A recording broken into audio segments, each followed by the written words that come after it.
The first method we call same siding, and the second method we call the bias builds belief method. Next, we'll talk about sharing our values and purpose. We do this with the method we call provide your why. And finally, we'll talk about real examples of how your character has led you to make different decisions for your clients, how your values are in action. We call this the moral of the story method. We highly recommend that you find a way to consistently use at least one of these methods in the first 2 to 3 minutes of every conversation with the client, but particularly in your first conversation with the client. Then it's important that you sprinkle in at least one or two others before the end of the first conversation.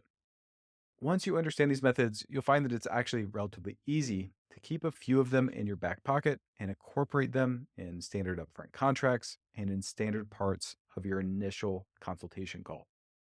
But it's important that you make them a priority. It doesn't take long, and it goes a long way to reduce a client's guard by helping them understand who you are and what you are about. Remember, every client is forming a first impression of your character in the first minute or two of the conversation. That is not much time.